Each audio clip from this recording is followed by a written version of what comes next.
আসসালামু আলাইকুম ভিউয়ার্স, শারমিন কিচেনে আবারও আপনাদের সবাইকে আমন্ত্রণ জানাচ্ছি আমার আজকের episode vanilla sponge cake recipe.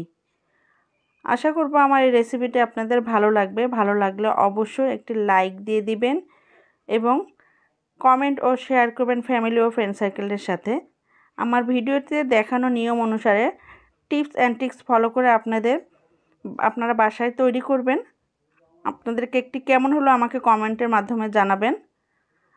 যদি ভালো লাগে তাহলে অবশ্যই আমার চ্যানেলটি সাবস্ক্রাইব করবেন এবং পাশে থাকা বেল বাটনটি অন করে রাখবেন। এতে করে আমার নতুন ভিডিও আপলোড দিলে আপনারা সঙ্গে সঙ্গে পেয়ে যাবেন। তো চলুন দেখে নেওয়া যাক আজকে কি লাগছে। স্পঞ্জ কেক তৈরির জন্য আমি এখানে প্রথমে শুকনো একটি পাত্র নিয়েছি এবং চালনি নিয়েছি। এখন আমি এখানে দিয়ে দিলাম শুকনো উপকরণ। প্রথমে দিলাম হাফ কাপ ময়দা, তারপর দিয়ে দিলাম এখানে 2 টেবিল চামচ কর্নফ্লাওয়ার। আর আমি কর্নফ্লাওয়ারটা দিয়েছি ফস্টার ক্লাক্সে। আপনারা চেষ্টা করুন ভালো মানের একটু শুকনো উপকরণগুলো দেওয়ার জন্য। এবার দিয়ে দিলাম আমি হাফ চা চামচ বেকিং পাউডার, আমি এটিও দিয়েছি ফস্টার ক্লাক্সে। দিয়ে এখন এগুলো আমি ভালোভাবে চেলে নিচ্ছি। চেলে নেওয়া হয়ে গেছে আমার। এখন আমি এগুলো মিক্স করে নিচ্ছি। এখন অপর একটি পাত্রে ঢেলে সাইডে সরিয়ে রাখবো, কারণ আমি এই পাত্রে আবারও ডিমের ম্যারাং তৈরি করে নেব। তো এখন আমি রুম টেম্পারেচারে থাকা সাদা ডিমের 2টি অংশ নিয়েছি এবং কুসুমটি আলাদা করে রেখেছি। এখন আমি ইলেকট্রিক বিটার দিয়ে বিট করে নিচ্ছি। আপনাদের যাদের ইলেকট্রিক বিটার নেই তারা হ্যান্ড উইচ দিয়েও তৈরি করতে পারেন। তো ডিমের ম্যারাংটি আমি প্রথমে বিট করে নিব 1 মিনিট। আর আমি বেকারি আইটেম কিন্তু আমি মিডিয়াম স্পিডে দিয়েই তৈরি করি। তো এখন দেখুন সাদা ভাব হয়ে এসেছে, তো ফেনা ফেনা। তো এখন আমি দিয়ে দিলাম হাফ কাপ চিনি। আর আমি চিনিটা আস্ত দানা চিনি দিচ্ছি না, আমি চিনিটা দিয়েছি শিলপাটায় আমি গুঁড়া করে নিয়েছি।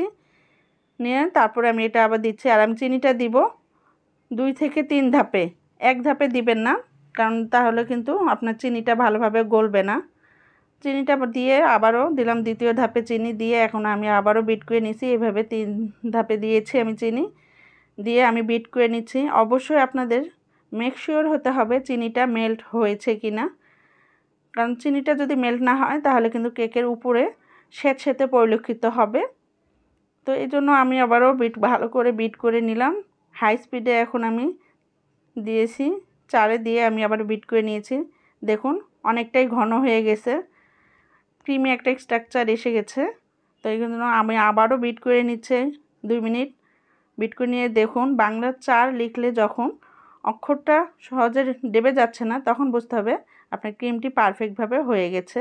তো আমি এখন দিয়ে দিলাম 2টি কুসুম এবং রেডম্যানের ভ্যানিলা এসেন্স হাফ চা চামচ দিয়ে আমি আবারও বিট করে নিচ্ছি।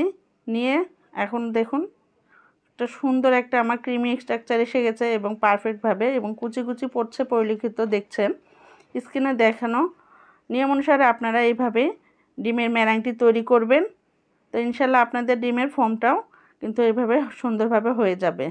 তো এখন আমি আগে থেকে চেলে নেওয়া শুকনো উপকরণগুলো দিচ্ছি। আর আমি এই শুকনো উপকরণগুলো 2 ধাপে দিব, আমি কিন্তু 1 ধাপে দিচ্ছি না, 2 ধাপে দিয়ে মিক্স করতে হবে। আর এটা ফোল্ডিং মেথডে আস্তে আস্তে মেশাতে হবে, এপাশ ওপাশ করা যাবে না, সাবধানতা অবলম্বন করে আপনার কিন্তু এটি তৈরি করতে হবে। তো একটা স্মুথ একটি বেটার হয়েছে দেখুন।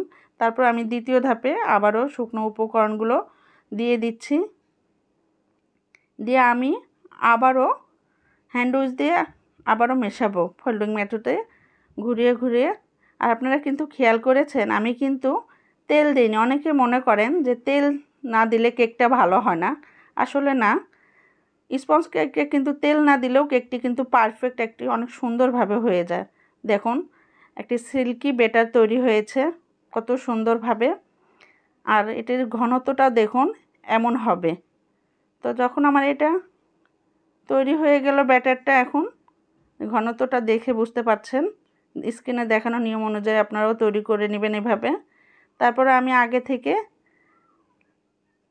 6 ইঞ্চি রাউন্ড শেপের মোল্ড নিয়েছি এবং লেখালেখি কাগজ দিয়ে রান্না করা রেগুলার তেল দিয়ে আমি ব্রাশ করে নিয়েছি। এখন আমি উঁচু থেকে এটি ঢেলে দিচ্ছি। আর আজকের কেকটি আমি বেক করব ওভেনে। তো এই জন্য এখন একটু আমার টুথপিক দিয়ে আমি এটা অসমান জায়গাগুলো সমান করে দিচ্ছি, এতে করে ভিতরে থাকা এয়ার বাবলগুলো বেরিয়ে আসবে এবং কেকটি সমানভাবে হয়ে যাবে। তো এটা আমি 180 degree up down hit on করে 25 থেকে 30 মিনিটের জন্য বেক করে নিব।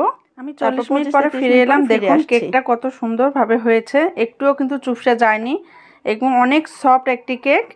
তো আমি এটা ডিমোল্ড করে আপনাদের সাথে শেয়ার করছি। আমি এখন কেকটা ডিমোল্ড করে নিচ্ছি। দেখুন আমি সাইড থেকে কেটে নিয়েছি।